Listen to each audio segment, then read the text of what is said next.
Além da Vida, um encontro semanal com a doutrina dos espíritos, codificada pelo ilustre pensador francês Allan Kardec. Um momento de meditação, um momento de reflexão, um momento de luz. Além da Vida, uma mensagem de esperança para um novo amanhecer. Todos os domingos, às 8h30 da manhã, aqui, na Rádio Londrina.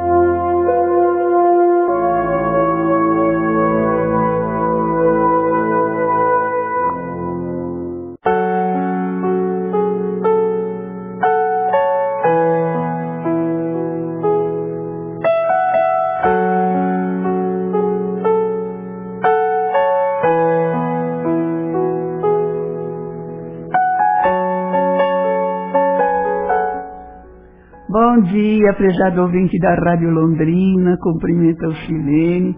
É uma alegria estarmos mais um domingo juntos, refletindo sobre Jesus e as leis divinas, sobre a ótica. Nós estamos num programa espírita, então sobre a ótica espírita, mas a gente é solidário com qualquer tipo de religião, porque religião é disciplinado nosso, né?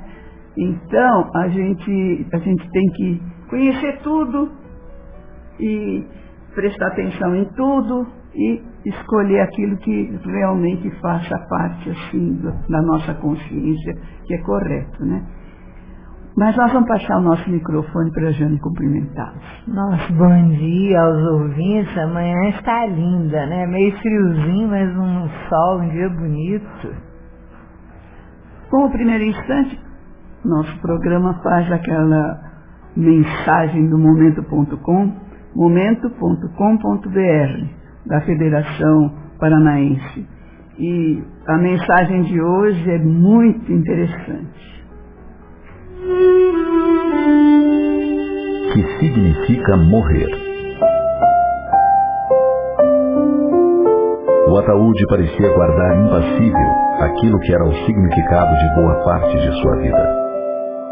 Ao mirar o corpo inerte, não conseguia conceber como poderia jazer ali a razão de suas alegrias, a fonte de suas mais nobres inspirações, o reduto dos seus sentimentos mais profundos. A morte roubara-lhe de maneira infame quem lhe fora tesouro dos mais valiosos ao longo de boa parte de sua vida. O amor de sua vida jazia ali. Percebendo-lhe os tormentos que lhe vinham na alma, refletidos no olhar aprofundado pela dor, velho amigo acercou-se-lhe indagando: admirando a estupidez da morte, meu amigo? A pergunta foi de tal forma inesperada, inusitada mesmo, que ele teve que refletir um tanto. De fato, se fosse resumir seus sentimentos, era isso mesmo que ele pensava. A morte não é nada mais do que o momento mais estúpido da vida. Mas, antes que pudesse concatenar algo para responder ao amigo, esse, de imediato, retomou a fala. A morte pode nos parecer estúpida, ou pode nos parecer lógica e racional, meu amigo. Depende de como você entende a vida. Se vendo esse corpo inerte aqui à sua frente, você conclui que aqui também está toda a fonte de seu afeto, o motivo de suas alegrias, a inteligência que você admira, ou o coração afetuoso que você aprendeu a amar, a vida é realmente uma tolice. Se pensar assim, pode concluir que na vida aprendeu a amar células, a admirar secreções glandulares, a se apaixonar por sinapses cerebrais. E como tudo que é feito de matéria, um dia perece e se transforma. É o que está acontecendo com o corpo que ora você enxerga. Porém, se você consegue ver além do que seus olhos podem, e conseguir chegar onde sua razão melhor entende, verá que tudo aquilo que você aprendeu a amar teve morada neste corpo, mas não lhe pertencia, nem era fruto de suas atividades corporais. Como o verdadeiro amor não se atém na forma, mas mergulha além daquilo que conseguimos ver, é essa a verdadeira fonte de nosso amor. e a fonte desse amor continua vivendo, somente que agora apartado de um corpo que o acompanhou ao longo dessa existência. Chama-se Espírito Imortal. Quer dizer que voltaremos a nos encontrar? Redarguiu titubeante entre a esperança e a incerteza. Mas é claro, respondeu o amigo. Afinal, o amor desconhece o tempo e a distância. Se alguns são chamados antes para o retorno ao lar, os que nos amam, justamente por nos amarem, estarão a aguardar o dia do reencontro, quando nós mesmos iremos aportar do lado de lá da vida. E as dificuldades, doenças ou limitações daqui, lá, já não mais se farão presentes, permitindo que as relações de afeto e carinho se façam mais amplas e plenas. Assim, meu caro, concluiu o amigo solícito, derrame suas lágrimas apenas pelas saudades naturais que irá sentir. Mas não dê a elas o peso da revolta ou da incompreensão para com os desígnios da vida, que são sempre sábios e acertados. Aguarde na paciência do coração daqueles que verdadeiramente amam o dia em que novamente poderá estar estreitando o carinho e o amor com os que compartilhou tais expressões ao longo de toda esta existência. Lembre que além do corpo está o Espírito Imortal.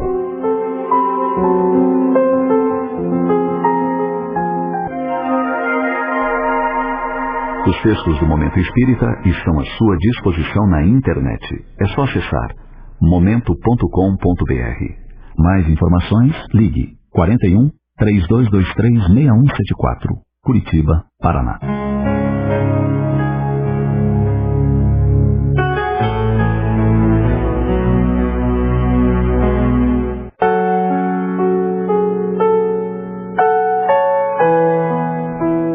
Linda mensagem, né? É instrutiva, a gente aprende com tudo isso, porque a doutrina espírita, ela nos ensina a raciocinar tudo.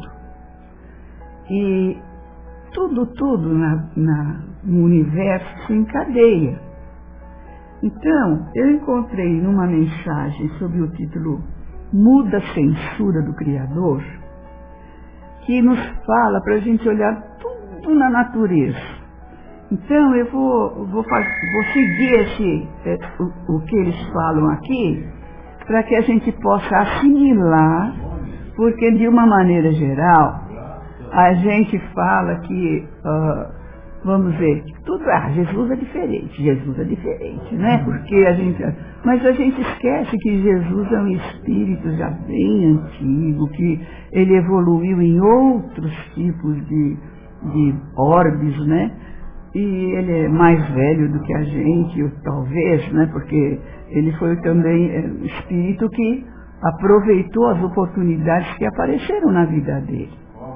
E muitas vezes a gente se perde pelas caminhadas da vida, não é?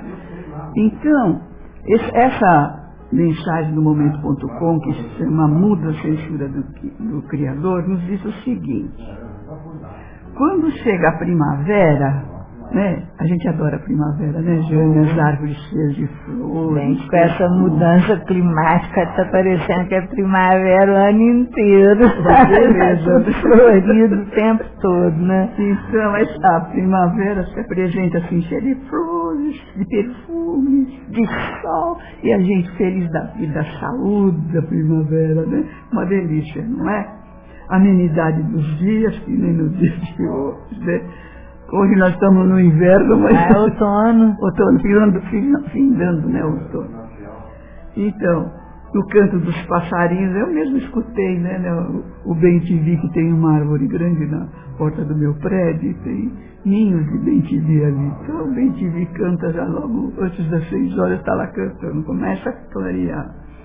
Então, a gente sabe que mesmo sabendo que a gente está nos últimos, no inverno, na primavera, e que a primavera acaba, você sabe que depois, né, chegará os dias gélidos, chegará o inverno, né, as flores perecerão, já não tem mais flor, um frio danado.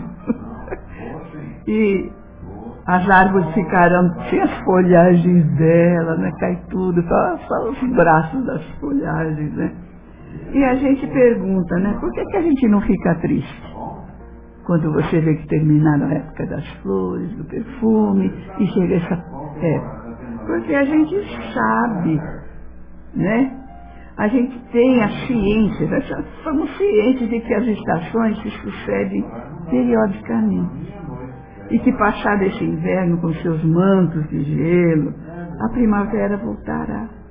Cantando o quê? Hosanas ao Deus Criador, não é? Bom, se isso acontece na natureza, por que não vai acontecer conosco, que somos seres humanos, que filhos de um pai amoroso e bom, tá? Porque ainda nós insistimos que depois da morte física não tem mais nada. A gente pensa nisso. Mas a gente tem um cientista que falou que na natureza nada se perde. Lavoisier.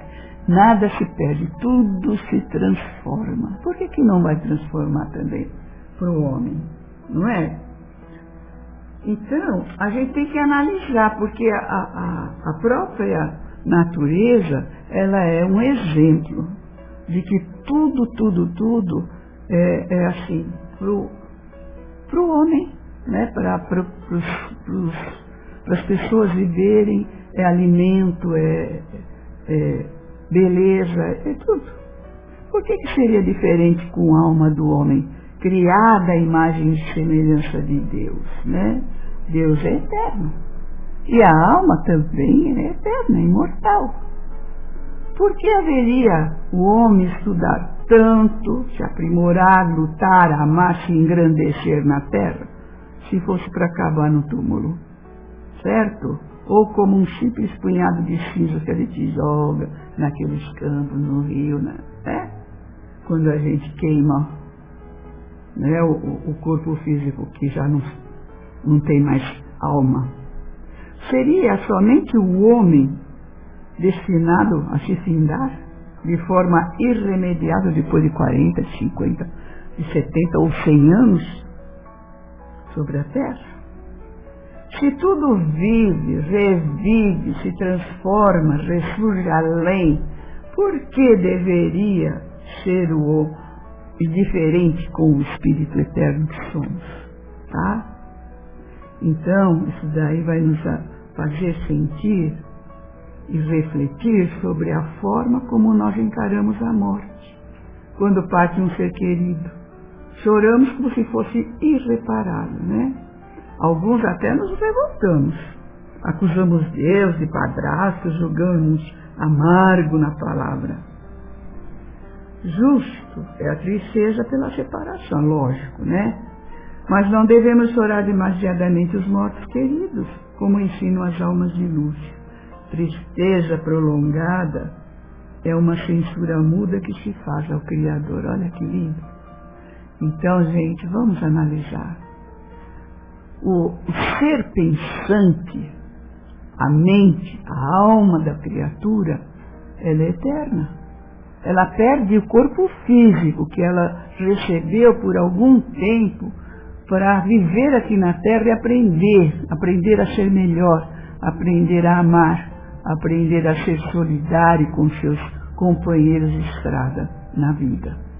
Então, pensemos, analisemos, né? Porque a gente costuma falar, Jesus é Jesus, né? Por quê? Porque somos preguiçosos. Não queremos analisar. Ô Silene, nós temos visto assim, você também deve estar ciente, que parece que cada vez mais as pessoas, elas estão aceitando a imortalidade da alma. Em diversas religiões eles nos relatam sonhos com os parentes queridos que já partiram e sentem como sendo verdadeiro encontro de almas. Eles estão encontrando mesmo no mundo espiritual.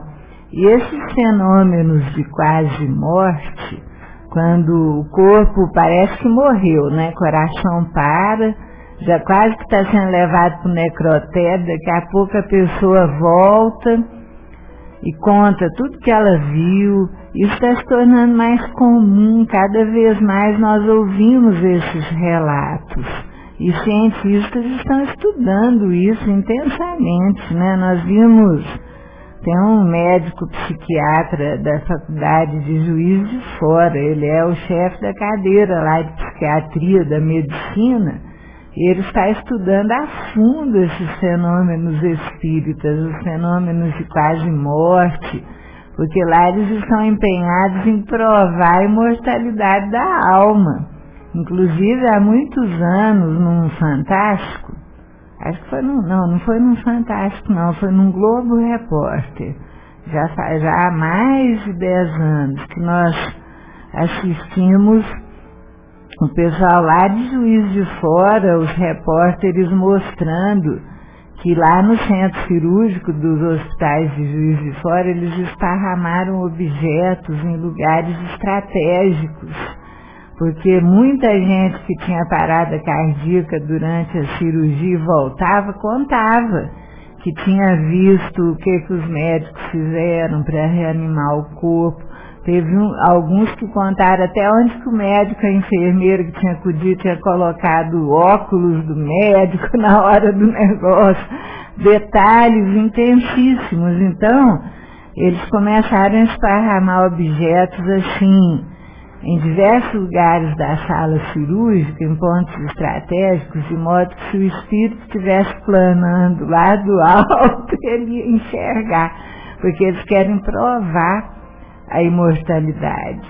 Então nós estamos chegando num ponto em que isso vai se tornando uma certeza no íntimo, que a morte é da matéria, o ser espiritual ele vive, e o próprio apóstolo Paulo, ele dizia, nós temos um corpo material e um corpo espiritual, que ele se viu numa outra dimensão durante um desdobramento em sonho, quando ele encontrou o Estevão, a sua noiva amada, Abigail. E nós temos aqui, do livro Joana de Ângeles Responde, que nós sempre trazemos, tem perguntinha de tudo aqui, né? Uma pergunta que é assim, como acontece na intimidade do ser o processo da desencarnação?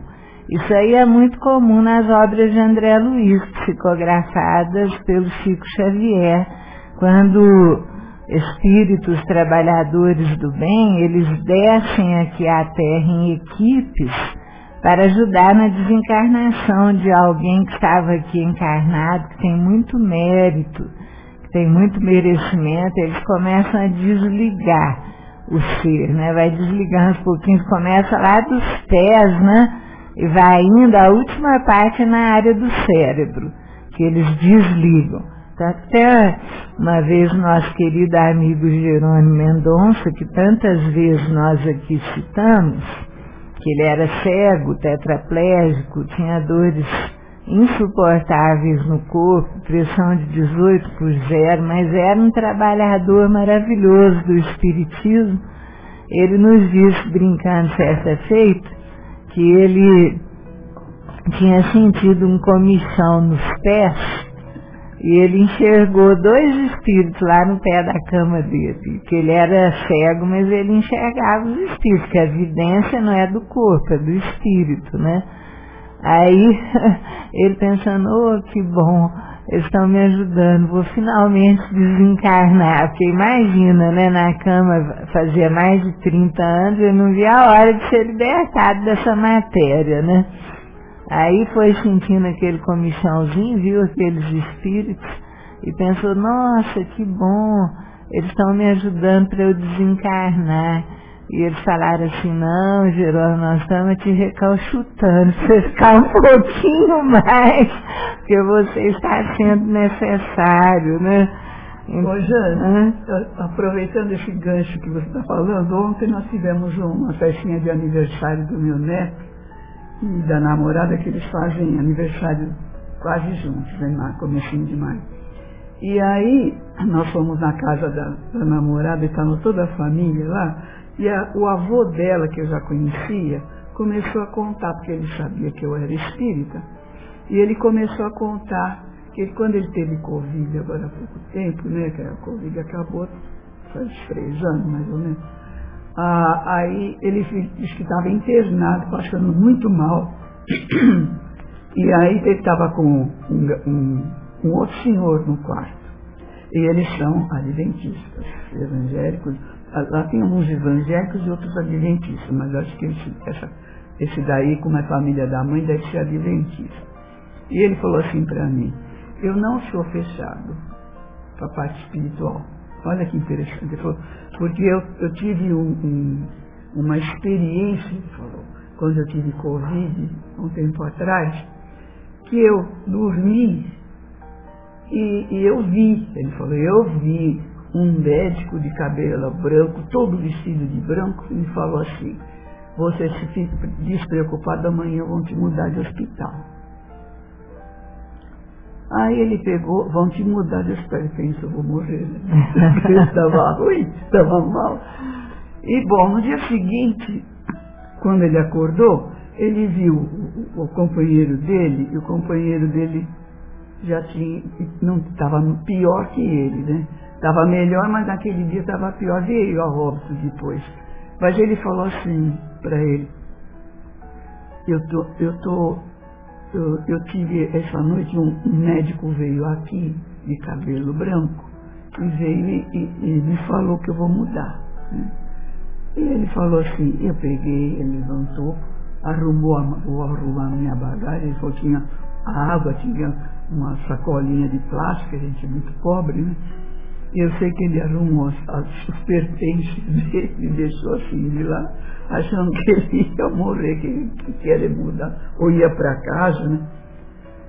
Menina, depois, quando a enfermeira chegou, ele falou assim para ela, aí essa noite o médico veio e conversou comigo, eu me lembro bem que ele falou que eu ia mudar.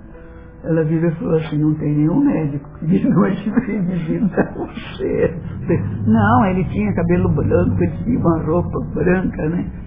Não tem não, o senhor deve estar, acho que sonhando, não fez, veio a ordem, quando passou o médico, fez ele transferir para o hospital do coraçãozinho, e ele deu uma ribada, melhorou. Transferiu. Então, aí a gente está aqui, né, naquela pergunta, como é que é na intimidade do ser o processo da desencarnação?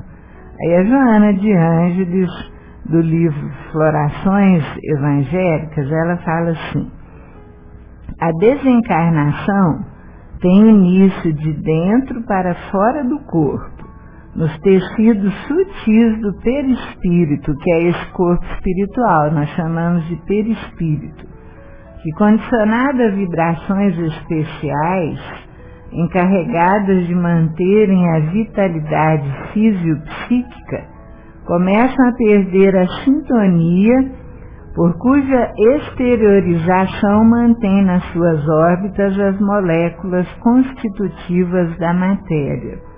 Mesmo nas ocorrências da desencarnação violenta, por circunstâncias de vária ordem, não obstante a morte fisiológica por interrupção da corrente mantenedora da vitalidade, o processo desencarnatório só a pouco e pouco se consuma, através da liberação dos liames psicossomáticos que se encontram imantados ao corpo.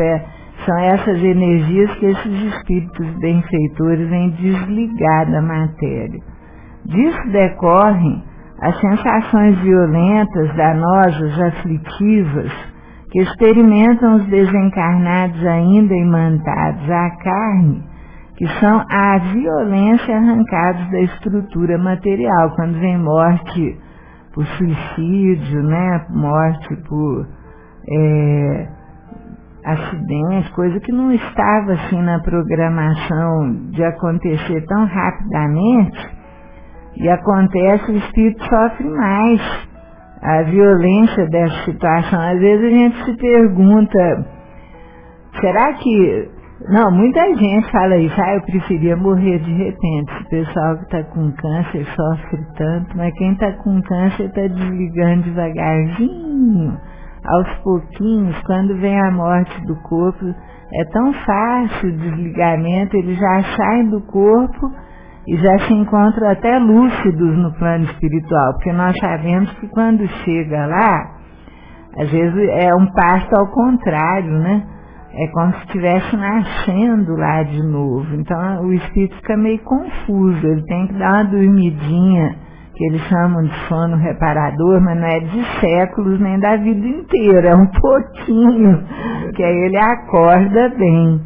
Então, a desencarnação é uma modificação em que a matéria assume a forma energética e essa se adensa em novas expressões. A morte da aparência é uma constante indispensável da evolução. A morte, o desencarnar, é a mudança de uma forma para outra, por impositivo da necessidade de transformações incessantes. E ela já começa quando ocorrem as primeiras expressões da vida. Quando a gente nasce, a gente já começa a morrer, porque vai devagar, né? A morte é uma fatalidade biológica, da qual ninguém vai escapar. Uma vez, com o próprio Jerônimo, aconteceu uma experiência dessa. Ele estava aqui em Cambé, no Paraná, e uma senhora, ela estava com um câncer inconformada, porque os médicos já tinham desenganado ela, né? Que não tinha mais jeito. Ela chegou no Jerônimo reclamando que ela não queria morrer. Para que existia a morte, né? Que ela não queria morrer. Aí ela falou: minha irmã, você já imaginou se a morte não existisse? Eu ia ficar condenada a ficar para sempre nessa situação em que eu me encontro, paralisado no leito, cego com dor. Então a morte para mim vai ser aquela enfermeira libertadora, que quando chegar vai bater no meu ombro e vai falar assim: ô Jerônimo, levanta do leito, vamos trabalhar. E o pessoal que estava no velório dele, que ele desencarnou em 1989, ele saiu tão lúcido daquele corpo físico, que quando eles estavam no velório dele, uma das nossas amigas que estava lá, estava muito triste, essa nossa coisa de chorar, chora de saudade, não é porque o outro morreu, né? Que ela escutou a voz dele pertinho dela falando assim: não chora não, me ajuda. E em vários lugares que ele era conhecido no Brasil inteiro, amigos do Brasil todo foram avisados por ele que ele tinha desencarnado, inclusive lá em Itumbiara, que ficava 200 quilômetros de Tuiutaba, eu acho, não sei se chega a isso.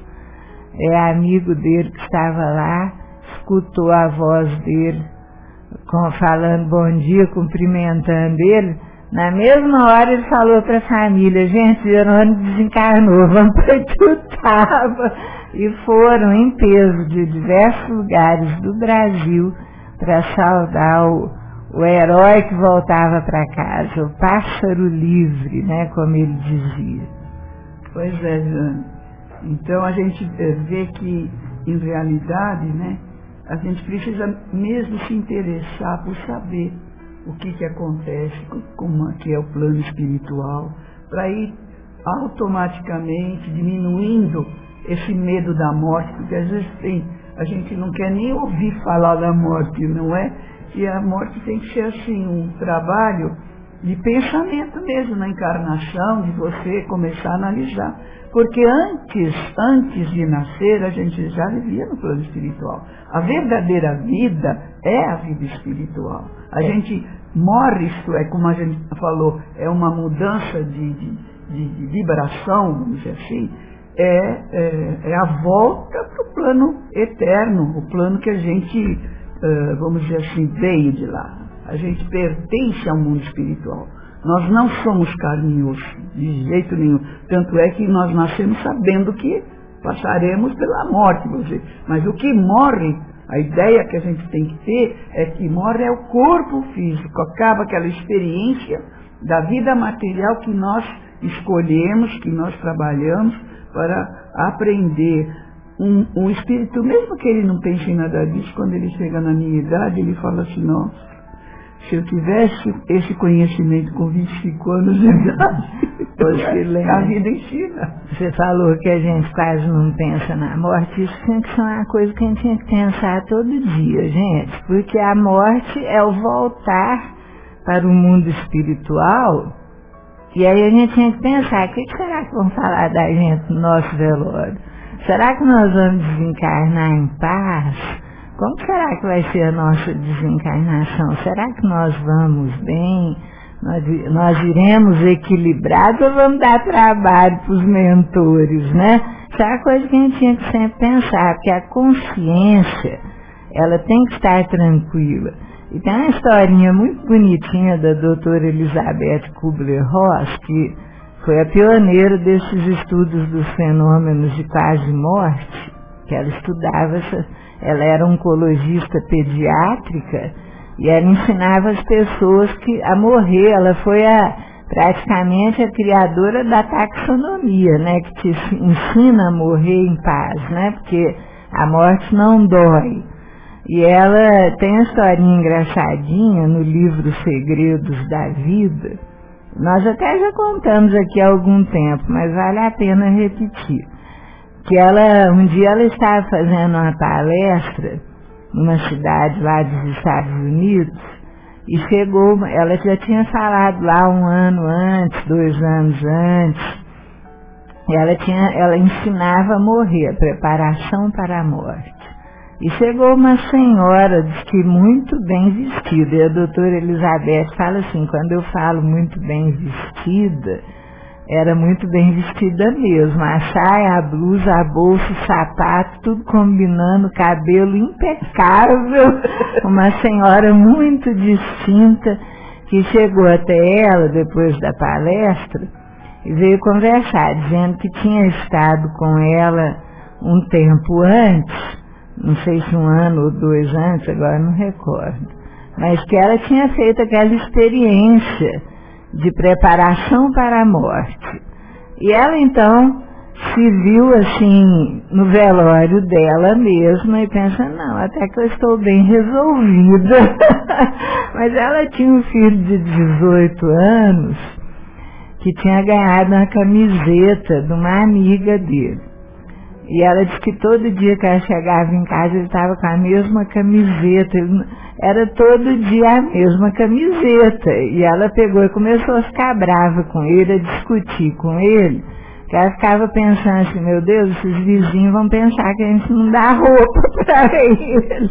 É sempre a mesma camiseta, que devia significar muito para ele. E ela se desentendia com esse filho, ela e ele não estavam se entendendo. Aí ela pensou naquela situação da morte, ela pensou com ela, não, até que eu estou bem resolvida com relação à minha morte. Mas ela pensou, e se fosse ele? Ela pensou assim, nossa, eu não ia poder enterrar ele com terno e gravata. Eu tinha que enterrar ele com aquela bendita camiseta que ele adorava. Então ela pensou, mas por que eu tenho que honrá-lo só na morte e não na vida?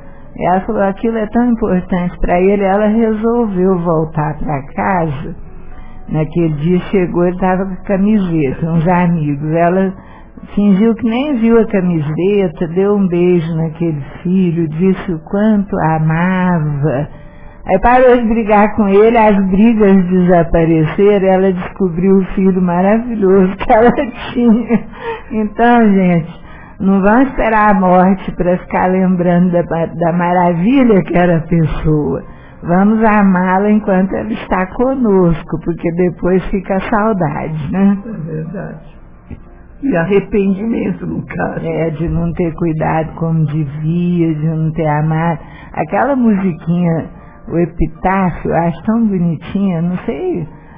não lembro quem são os autores. Meu filho, quando era novinho, ele adorava essa música. Ele fala, eu devia ter amado mais. Lembra? ter visto o sol nascer. É daquele conjunto que fez bastante sucesso. Não sei se é J Quest, é um desses aí. Não lembro. É J Quest. Aí eu tenho aqui conosco, Silene, tem um livro psicografado, na verdade foram mensagens do Chico Xavier psicografadas que foram reunidas num livro que se chama Entre Duas Vidas, e o Elias Barbosa que reuniu. Na época eram mensagens do ano de 1972 que ele psicografava, e o Chico Xavier, ele tinha uma psicografia mecânica, né, que não tinha interferência dele, era tudo dos espíritos. E era cada mensagem indubitável, os espíritos, eles davam a certeza para quem recebia as mensagens, citavam o nome de parente desencarnado, que o médium não conhecia, detalhes, né? Achei são todas boas, mas tem uma bonitinha aqui de um filho, que ele falou com tanto carinho com a mãe, chama Ternura Filial a mensagem. Ele falou assim, através da psicografia, de 31 de julho de 72, lá em Uberaba. Ele falou assim: mãezinha Babi, estou aqui, é verdade. Saí de seu carinho pelas mãos de meu pai, o pai já tinha desencarnado, embalado na prece da avezinha inesquecível. Era uma sexta-feira? Penso que sim. A princípio, assustei-me. O coração parara como ave na gaiola, inexplicavelmente espancada a fim de libertar-me. Mas depois acordei, e a manhã era linda. A floresta sonhada surgira ante os meus olhos. Céus muito azuis cobriam a terra verde, matizada de flores. Fontes cantavam, quase naquele tom em que a sua ternura cantava para mim cantigas de ninar. Brisas passavam, sussurrando segredos, como se me falassem de assuntos misteriosos entre a terra e o céu.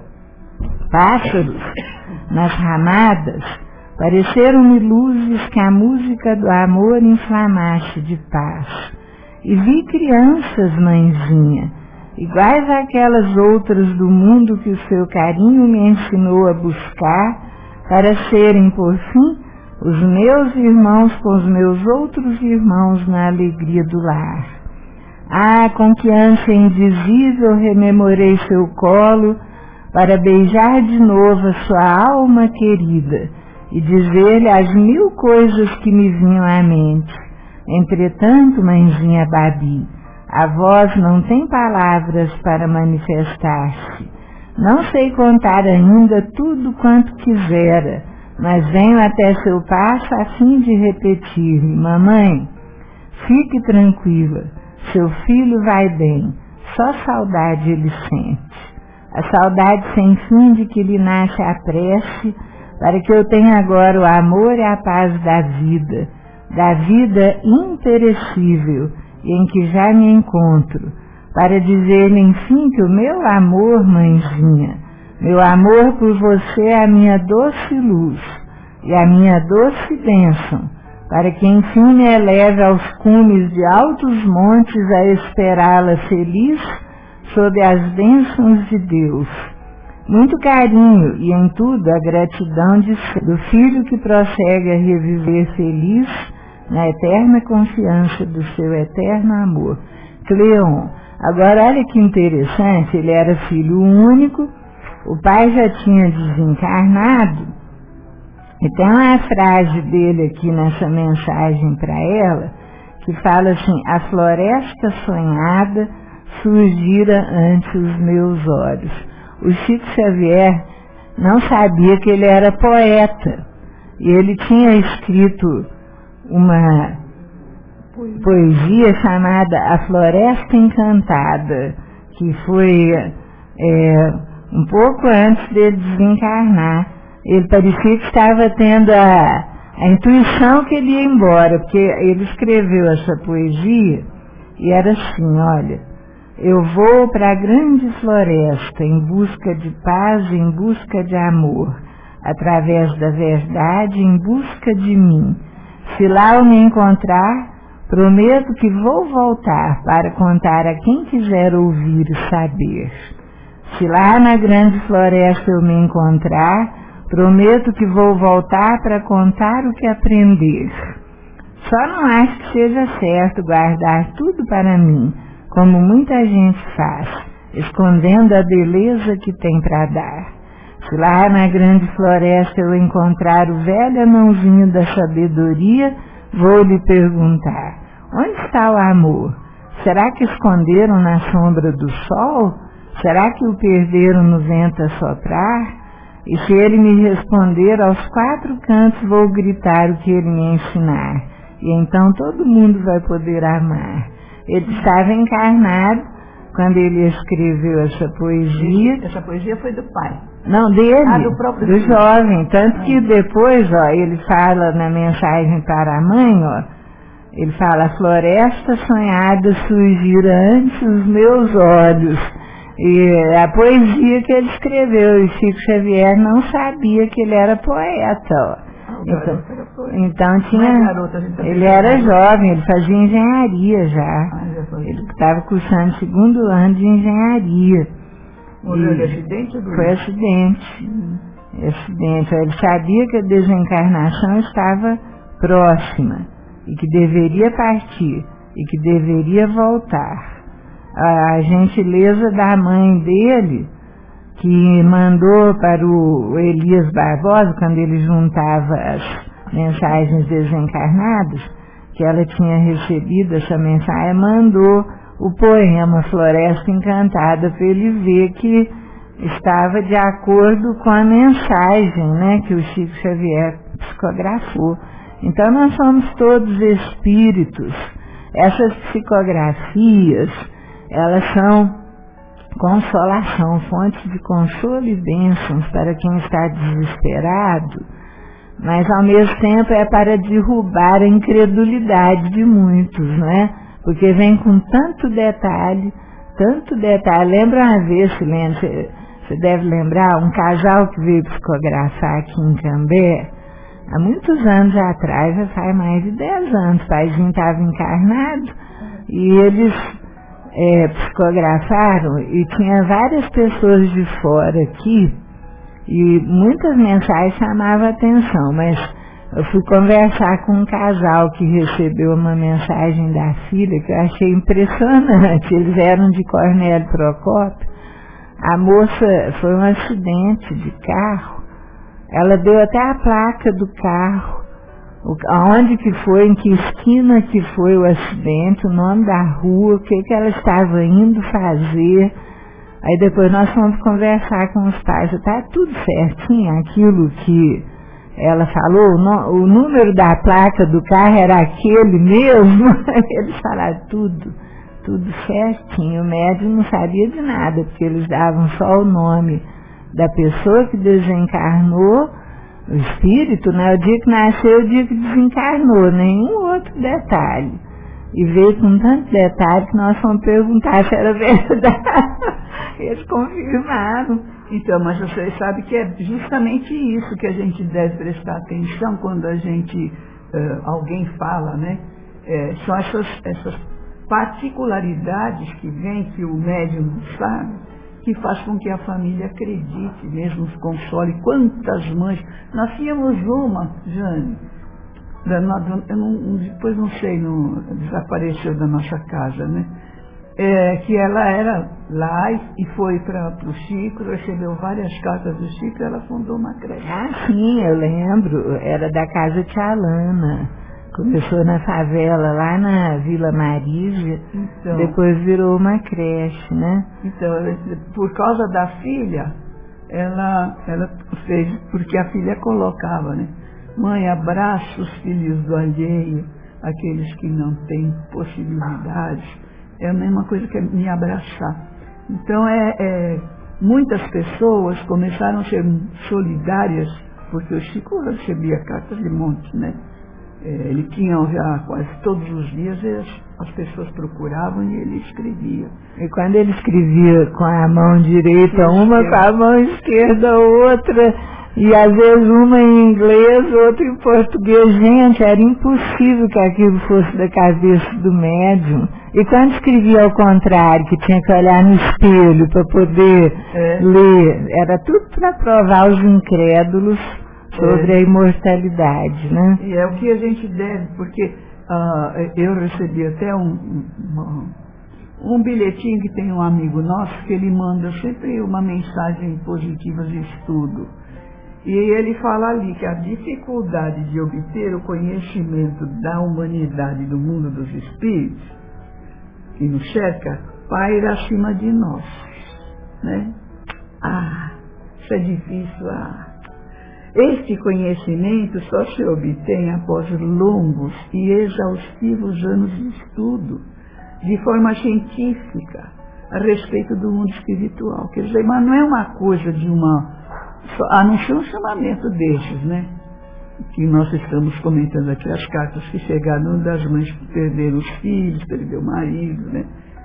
Então, quando a gente começa a trabalhar e a estudar a respeito da continuidade da vida, aí vai vir a certeza de que a morte não existe.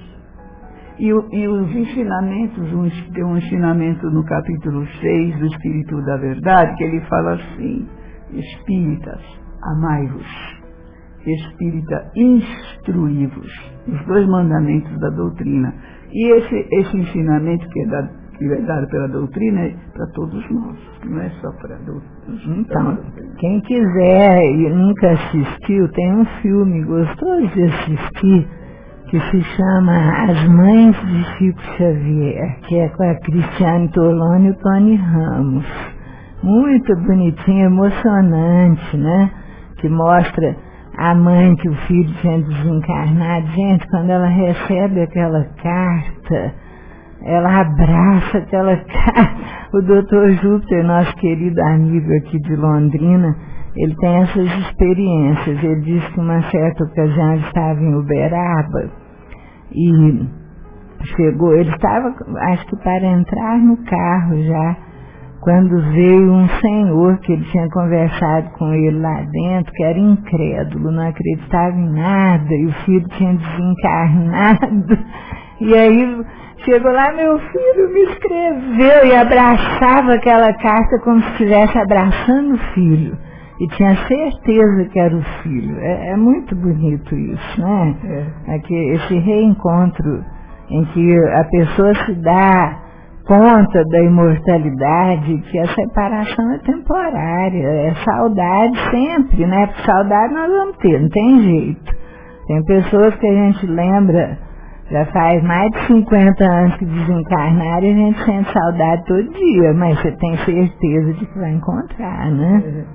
Então, tem um finalzinho daquela mensagem que eu estava falando para vocês, que era muda a censura do Criador, que eu aconselho que vocês procurem lá no momento.com.br, porque ela faz refletir a respeito. Então ela diz assim, recordemos a noite que desaparece diante da madrugada de luz. Lembremos a primavera que ressurge em flores e cores depois de ter adormecido durante a estação invernosa. Recordemos a lagarta que ressurge como a alada borboleta. Somos imortais. Prosseguem a ter por nós os mesmos sentimentos e nos aguardam. Oremos por eles, esses que foram antes de nós. Enviemos nossas vibrações de carinho. Abracemo-los com as nossas preces. Logo mais tornaremos a estar juntos, no além ou sobre esta bendita terra de Deus. Então, tenhamos essa certeza que nada se perde, tudo se transforma, né?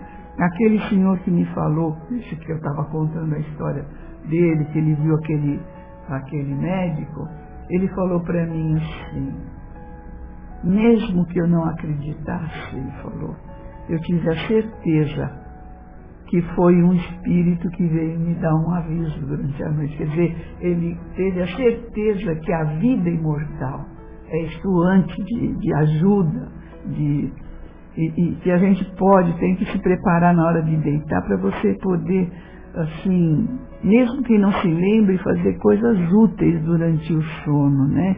Ir para lugares assim positivos, escutar palestras, ir com os amigos, ir com a família que já desencarnou. A gente vê os avós sempre ao nosso lado, que a gente adora os nossos avós, né?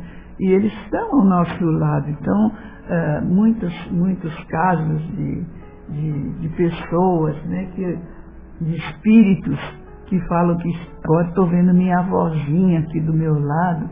Então a gente tem que começar a analisar a respeito sobre isso, porque Deus é Pai, Deus é amor um amor assim que a gente não tem nem pensamentos. É lógico que tem leis imutáveis e eternas, né, que muitas vezes nos chacoalham para que a gente possa modificar a nossa conduta, a nossa maneira de ser, né? As dores aparecem na nossa vida. Por quê? Porque a gente está desligado de Deus. Aí o que acontece? Você vai, ajoelha e cria calo no joelho.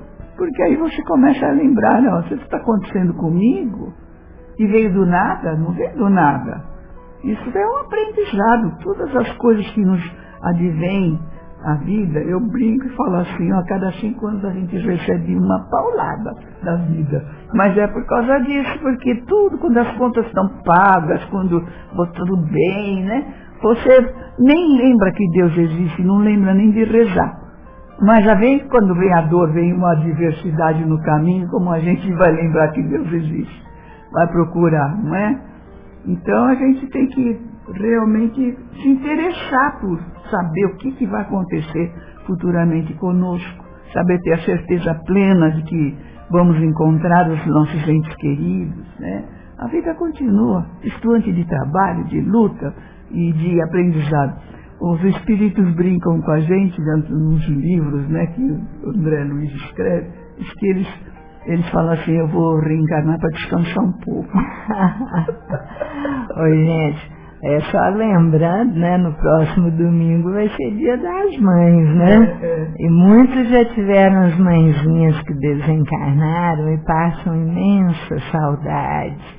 Uma vez, há muitos anos atrás, nós conversávamos com uma senhora católica, não tinha crença espírita.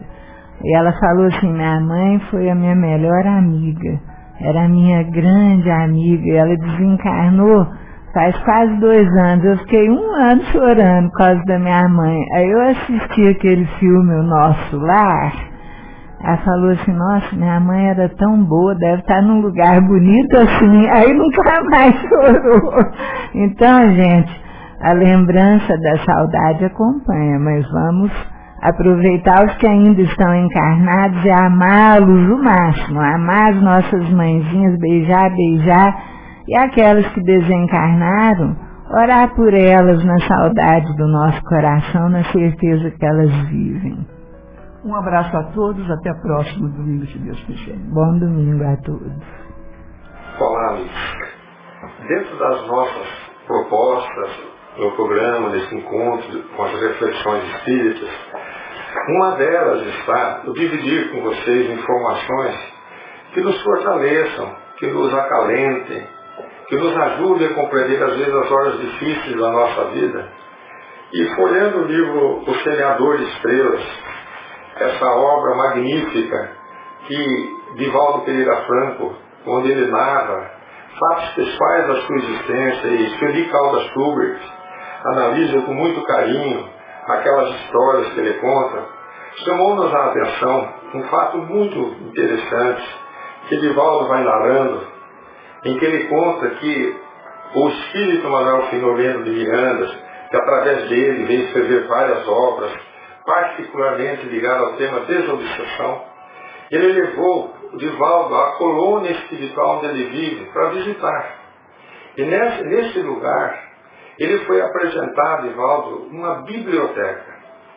E as características dessa biblioteca lá no mundo espiritual é que lhe chamaram a atenção, porque mostram o como é importante a gente realizar as nossas tarefas aqui, mesmo nos momentos mais difíceis, com muito sacrifício. A hora do sacrifício é a hora da iluminação das tarefas. E ele vai mostrar algo muito interessante. Então veja essa narrativa que Divaldo faz, é um depoimento dele, que está registrado no livro, que foi editado pela Leal, a editora lá dele de Salvador.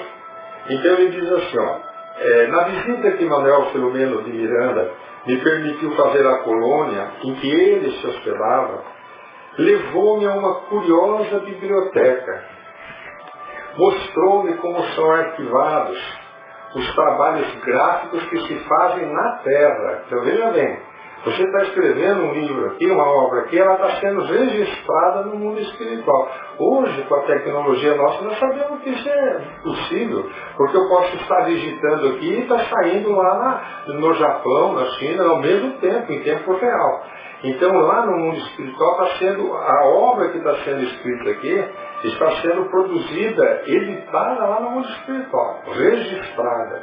E ele diz assim, disse Filomeno de Miranda, que quando um escritor ou um médium, psicografando uma obra, seja quem for, escreve algo que beneficia a humanidade, nessa biblioteca espiritual fica inscrito com um tipo de letra bem característica, traduzindo a nobreza do seu conteúdo. À medida que a mente aqui, no planeta, vai elaborando, simultaneamente vai plasmando lá, no mundo espiritual, nesses cristais, mundos sensíveis, que captam a onda mental de quem está escrevendo, e tudo imprime no mundo espiritual. Então, a gente está escrevendo o livro aqui, a obra aqui, ou está psicografando, ou está a gente estudando para escrever aquela obra, já está sendo registrada e impressa no mundo espiritual através do mecanismo dessa teletransporte, dessa telementalização. Quando a pessoa escreve, diz Divaldo Franco no depoimento, por ideal não é remunerado, ao se abrirem esses livros, as letras adquirem um relevo e são de uma forma muito agradável à vista, tendo uma peculiar luminosidade. Então começa a se iluminar do lado de lá quando a obra é feita por bem da humanidade, sem nenhum ganho material de quem está escrevendo. É uma doação, é uma caridade que a pessoa está fazendo.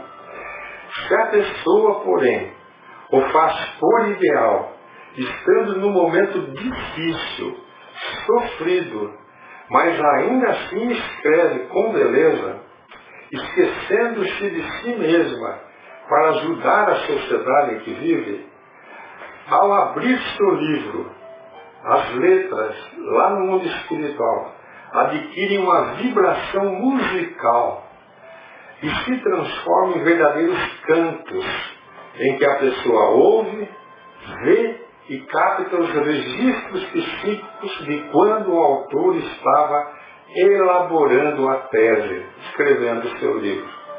Veja que informação que eu achei muito importante dividir com vocês na reflexão. Tudo que nós fazemos aqui na Terra é projetado em torno de nós e para o mundo espiritual. André Luiz trabalha muito o tema da ideoplastia, contando que em torno de nós vão se formando ideias que vão se materializando em torno do nosso espírito, quando elas são muito persistentes. Então, se são ideias boas, elas fazem um bem em torno de nós e de quem convive conosco. Mas se são obsessivas, se são negativas, eles vão fazer mal para nós e para outras pessoas. Então, tudo está dentro de leis. Quando nós estamos produzindo uma obra, escrevendo, preparando um texto para comentar um evangelho, para fazer uma prece, uma prédica, uma preleção, tudo que nós estivermos ali fazendo, nós estamos irradiando. Quando são livros, eles já vão sendo impressos nessa biblioteca espiritual, quando é de interesse para a espiritualidade superior. Mas é lógico que as leis de Deus são imparciais. E as coisas também têm o mesmo sentido no lado inferior. Então, quando uma pessoa está fazendo algo negativo, da mesma maneira vai ser impresso no mundo espiritual em regiões inferiores, nas regiões umbralinas. Com certeza vão ser registrados livros que não tenham nenhum propósito para a evolução espiritual superior das criaturas. Mas o que chama a atenção, vai ficar aqui para a gente, para a nossa reflexão de hoje, é o sacrifício. É o que nos faz lembrar Jesus falando da mulher, doando aquele seipiozinho, o óvulo da viúva, ficou conhecido aquele texto, quando Jesus disse que ela deu mais que todas aquelas pessoas ricas que depositavam aquelas moedas de ouro, e ela colocou aquele centavozinho, e Jesus disse que ela deu mais que todo mundo, e os apóstolos não entenderam, porque viram que ela colocou menos, e Jesus diz assim, eles deram do que sobrava. Ela deu tudo o que ela tinha. Então Jesus está falando do sacrifício, do valor do sacrifício, do valor moral do sacrifício, que nós já comentamos aqui no trecho, quando nós falamos do bônus hora. Quando André Luiz fala da hora que se trabalha para o bem da comunidade. Quanto mais sacrificial a hora, mais valor tem moralmente aquela hora, mais crédito tem aquela hora. Então, como se avaliam o tempo no mundo espiritual, a dedicação do tempo no mundo espiritual, conforme o sacrifício, o desprendimento, a falta de interesse, quando você faz algo para os outros que não tem interesse próprio, o desinteresse moral, está dentro do estudo das leis morais. Tudo isso são os ensinamentos que estão contidos nessa biblioteca espiritual. Quando alguém escreve algo que está com muita dificuldade, às vezes dificuldades financeiras, às vezes dificuldades físicas, às vezes dificuldades morais, e está fazendo, e não é para si, é para o bem do próximo, ele está construindo um livro em letras que cantam no mundo espiritual. Guardemos esse ensinamento, essa reflexão.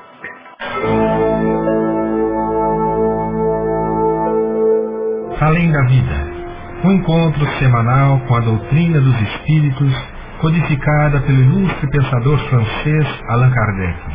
Um momento de meditação, um momento de reflexão, um momento de luz. Além da vida, uma mensagem de esperança para um novo amanhecer. Todos os domingos, às 8h30 da manhã, aqui, na Rádio Londrina.